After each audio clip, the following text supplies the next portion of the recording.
शुभांगी सुरेश गुलानीकर के फिर्यादी आहेत। त्यांनी 20 तारखेला 20/8/2024 आमच्याकडे येऊन रिपोर्ट दिली की त्यांना अमरावतीमध्ये एक माणूस भेटला होता जो खोदकाम करत होता। तर त्यांनी त्याला सांगितलं की आम्हाला तिथे सोन्याचा हंडा सापडलेला आहे आणि तो आम्हाला विकायचा आहे। तर त्यांनी सुरुवातीला टाळाटाळ केली, पण नंतर त्यांना थोडं लालूच आल्यानंतर त्यांनी आरोपीकडनं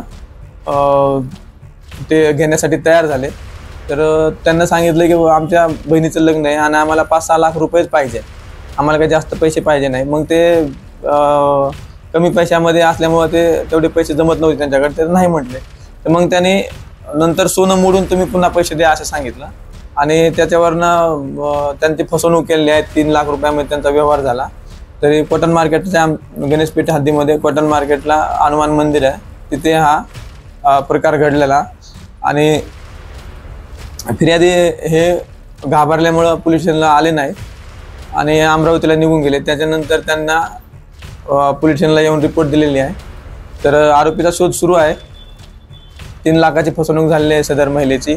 तर आम्ही लवकरात लवकर आरोपी शोधत आहोत। याच्यामध्ये वरिष्ठांचे मार्गदर्शन सुद्धा मिळालेलं आहे। त्यांच्या आदेशानुसार आम्ही काम करत आहोत।